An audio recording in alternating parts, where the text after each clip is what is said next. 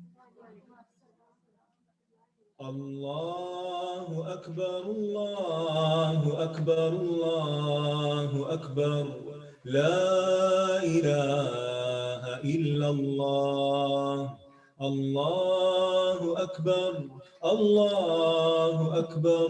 Walillahil hamd. Allahu Akbar, Allahu Akbar, Allahu Akbar.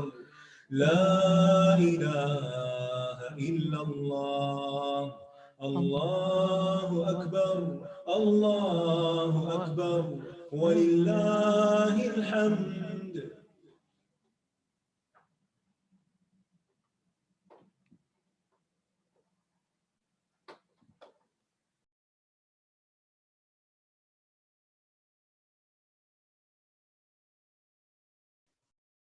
أعوذ بالله من الشيطان الرجيم بسم الله الرحمن الرحيم السلام علیکم ورحمۃ اللہ وبرکاتہ.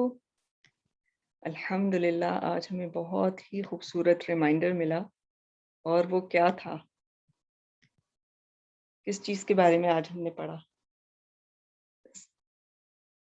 دعا، ذکر اللہ کا ذکر. اب دیکھیں کہ اللہ سبحانہ تعالیٰ کے ذکر میں بہت ساری چیزیں شامل ہیں، اور الحمدللہ خاص طور سے آج کل ہم لوگ بہت زیادہ ذکر کر بھی رہے ہیں نا، ایسے ہی ہے نا. لیکن ہمیں دیکھنے کی کیا ضرورت ہے کہ ہمارا جو ذکر ہے، ہم نے 3 اقسام پڑھی تھی ذکر کی، کہ یا تو انسان دل سے کرتا ہے ذکر، یا زبان سے کرتا ہے جو کہ حضور قلبی کے ساتھ ہوتی ہے، یا پھر وہ صرف زبان سے کرتا ہے. تو یہ بتائیے کہ جو سب سے اعلیٰ قسم ہے ذکر کی وہ کیا ہے؟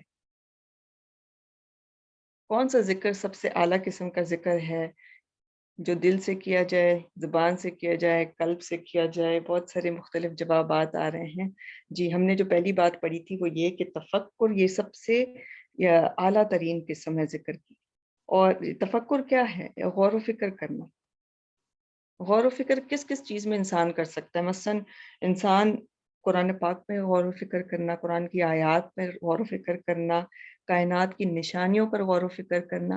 آپ دیکھیں جب آپ قرآن سے جڑتے ہیں نا، تو ایک بہت بڑا فائدہ جو آپ کو ہوتا ہے وہ یہ کہ آپ کی جو سوچ ہے وہ بدل جاتی ہے نا. تو جب آپ کی سوچ بدلتی ہے، آپ کا ہر چیز کو دیکھنے کے بارے میں جو آپ کا جو نظریہ ہے وہ بدل جاتا ہے. جب آپ پھر باہر نکلتے ہیں، آپ ایک واک کے لیے بھی نکلیں گے، آپ آسمان کو دیکھیں گے، زمین کو دیکھیں گے، آپ غور و فکر کے ذریعے اس سے اللہ تعالیٰ سے جڑیں گے. آپ کی زندگی میں کوئی بھی چیز پیش آئے گی، ایک تو ہے نا کہ قرآن کی آیات ہیں، پھر کائنات میں جو نشانیاں بکھری ہوئی ہیں، آپ کی اپنی ذات میں بہت ساری نشانیاں ہیں، آپ ان پر بھی غور و فکر کرتے ہیں. مثلا اللہ سبحانہ تعالیٰ نے مجھے جو بھی نعمتیں دی ہیں، اللہ تعالیٰ نے مجھے آنکھ دیا ہے، وہ کس لیے دیا ہے؟ میں اس سے کیا کام لے رہی ہوں؟ مجھے کان دیے، میں سن سکتی ہوں، الحمدللہ. آپ دیکھیں کہ جیسے جیسے آپ کو نعمت کا احساس ہوتا جاتا ہے، ویسے ویسے آپ الحمدللہ بھی کہتے ہیں، اور آپ کی نظر بدل جاتی. آپ کی زندگی میں کچھ بھی جو پیش آتا ہے اس پر بھی آپ غور و فکر کرتے ہیں. آپ دیکھیں اگر آپ کے زندگی میں کوئی مشکل پیش آتی ہے تو اس کی کوئی وجہ ہوتی ہے. اللہ تعالیٰ نے آپ کو اس امتحان میں کسی وجہ سے ڈالا ہوتا ہے. اللہ تعالیٰ چاہتے ہیں کہ آپ کا درجہ بلند ہو، تو اس وقت بھی آپ غور و فکر کے نتیجے میں آپ اس تک پہنچ سکتے ہیں کہ اللہ تعالیٰ اس مشکل میں ڈال کر مجھے کیا سکھانا چاہتے ہیں. اس وقت کیا انسان غور کرے کہ اس میں میرے لیے سیکھنے کا سبق کیا ہے، میں اس وقت کیا حاصل کر سکتی ہوں. تو اس کے نتیجے میں جب آپ کو یہ احساس ہوتا ہے نا کہ آپ کو کھونے کا احساس نہیں ہوتا، آپ کو پانے کا احساس ہو جاتا ہے. آپ کو یہ نہیں لگتا کہ یہ کوئی چیز ہے جو مجھ سے چلی گئی ہے، آپ کو لگتا ہے کہ اس کے بدلے مجھے کیا کچھ مل رہا ہے. اور سب سے زیادہ آپ دیکھیں گے کہ جب آپ کے اوپر کوئی مشکل آتی ہے، آپ کے ذکر کتنا زیادہ آپ کرنے لگتے ہیں، آپ کی کثرت ہو جاتی ہے ذکر میں. اور ذکر کے آج ہم نے بہت سارے فوائد بھی پڑھے تھے. بتائیں گے کچھ کہ ذکر کے کیا فوائد ہیں؟ ایک تو ہم نے پڑھا نا کہ یہ سونا چاندی خرچ کرنے سے بھی بہتر ہے.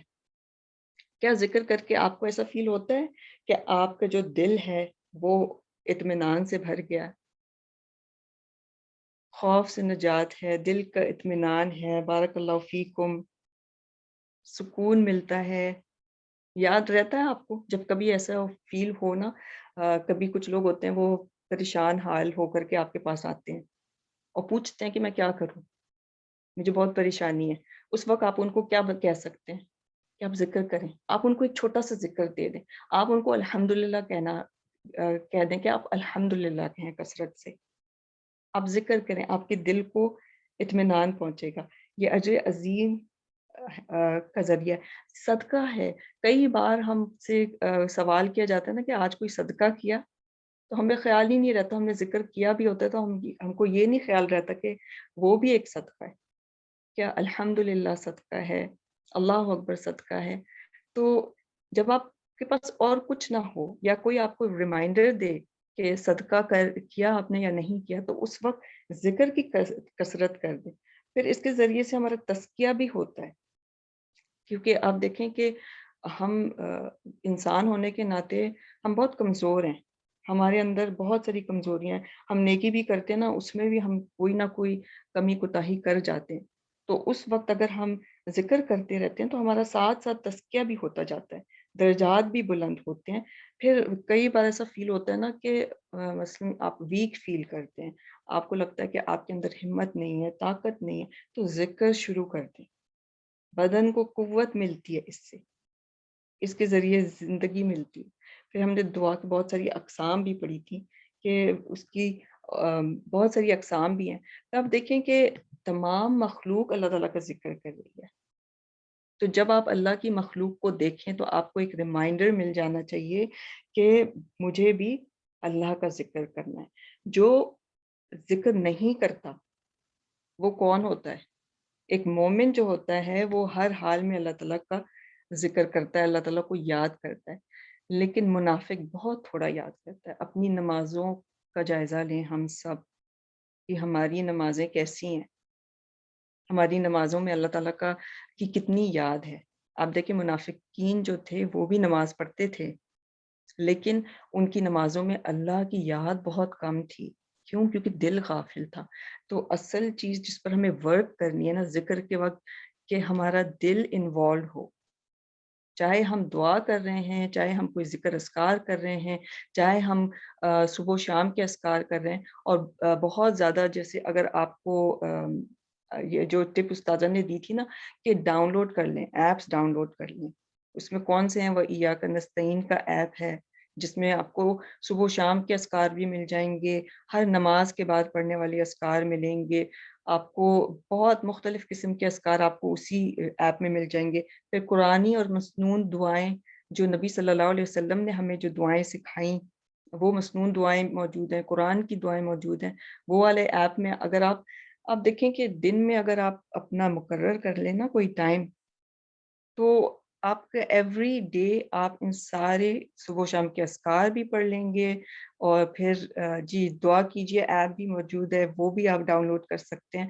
سونے سے پہلے، جاگنے کے بعد کون سے اذکار پڑھنے، وہ بھی ایپ موجود ہے. تو جتنے بھی ایپس ہیں نا، اگر آپ کے پاس وہ موجود ہوں گے، آپ دیکھیں کہ ہمارا وقت بہت زیادہ آج کے دور میں فونوں کے ساتھ، ہمارے جو آئی فونز ہیں یا جو بھی آپ کے پاس ہے اس کے ساتھ گزرتا ہے. اور اگر ہمارے پاس، اور ان کو ٹاپ میں رکھیں، آپ کے پہلا جو پیج ہے نا، آپ کے فون کا پیج کہہ لیں کہ وہ اذکار سے، قرآن پاک کے ایپ سے ہونا چاہیے، پورا اس سے بھرا ہونا چاہیے. اس کے بعد آپ کسی اور چیز کو رکھیں جو آپ کی ضرورت کی چیزیں ہیں، یا کچھ ایسا ہے کہ جیسے ٹیلی گرام ہے یا واٹس ایپ ہے، یا آپ کو پتہ ہے ہر قسم کے آپ کے پاس گروپس ہوتے ہیں، کچھ فیملی کے ہوتے ہیں، کچھ فرینڈس کے ہوتے ہیں، کچھ دین کے جو فرینڈز ہیں آپ کے وہ ہوتے ہیں. پھر اس میں بھی آپ کو مستقل ریمائنڈرز ملتے رہتے ہیں. تو یہ ایک بہترین طریقہ ہے کہ ہم اس طرح سے اگر کنیکٹڈ رہیں گے تو ہم پھر ذکر کر بھی لیں گے. اور ذکر نہ کرنے کے ہم نے نقصانات بھی پڑھے تھے، اور وہ کیا تھے؟ نہ کرنے کے نقصان کیا تھے؟ شیطان غالب آ جاتا ہے اگر ذکر سے انسان غافل ہو جاتا ہے. پھر یہ ہمیں ذکر کرنے سے جب یہ غالب آتا ہے نا، تو پھر ہم ذکر سے چلے ہی جاتے ہیں. آپ کے پاس پھر چاہے کتنے ہی ایپ کیوں نہ ہو، قرآن پاک کے کتنے ہی آپ کے پاس مصحف کیوں نہ ہو، آپ کے پاس یعنی ہر وقت فون بھی ساتھ رہتا ہو اور ایپس ڈاؤن لوڈڈ بھی ہوں گے تو بھی آپ کو توفیق نہیں ہوگی کہ آپ ان کو کھول کے پڑھیں اگر ذکر سے آپ غفلت کریں گے. پھر یہ خسارے کا باعث بھی ہے، حسرت کا باعث بھی ہے اگر ہم ذکر سے تغافل برتتے ہیں. پھر ہم نے افضل الذکر کے بارے میں پڑھا تھا کہ لا الہ الا اللہ ہے. آپ دیکھیں کہ اگر واقعی ہمارے اندر لا الہ الا اللہ آ جائے، اللہ تعالیٰ کی پہچان صحیح معنوں میں آ جائے، تو پھر آپ کہ جو جتنی بھی ذکر ہیں، دعائیں ہیں، سب بامعنی ہو جائیں گی. اور اگر ہمارے اندر یہ نہیں آئے گا نا تو پھر ہم کچھ بھی نہیں کر سکتے. ہر دکھ پریشانی اللہ تعالیٰ کو سنائیں.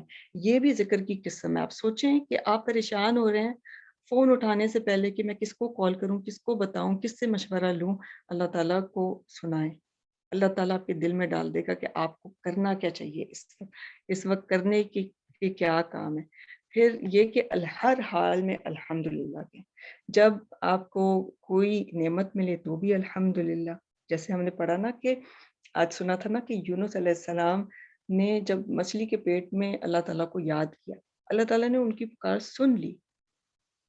ایک ہی ذکر انہوں نے کیا تھا، لا الہ الا انت سبحانک انی کنت من الظالمین.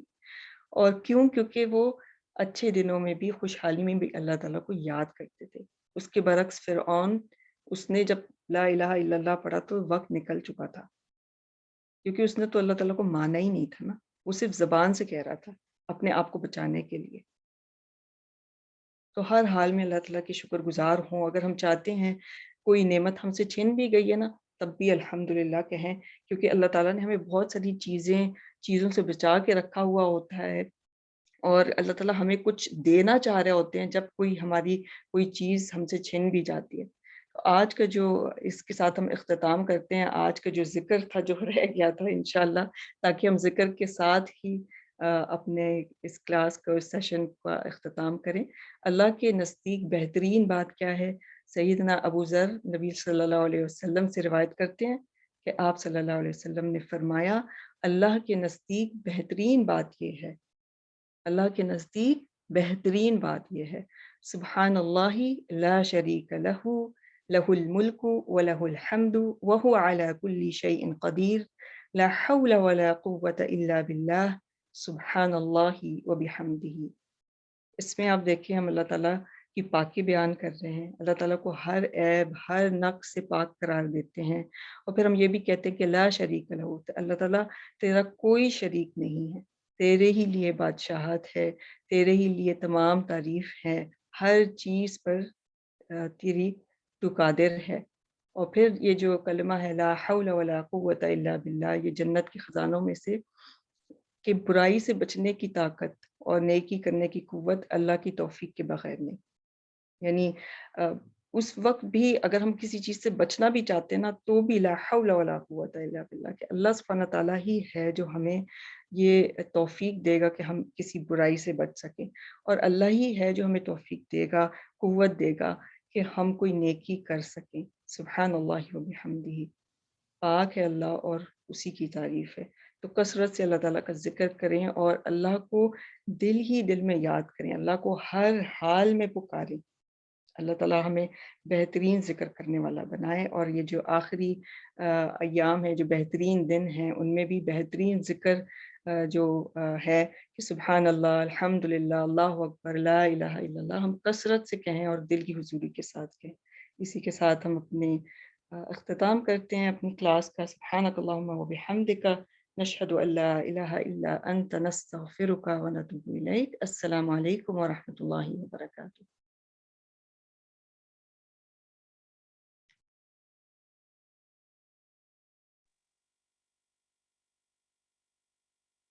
الحمد لله حمدا كثيرا طيبا مباركا فيه غير مكفي ولا مودع ولا مستغن عنه ربنا. الحمد لله حمدا كثيرا طيبا مباركا فيه غير مكفي ولا مودع ولا مستغن عنه ربنا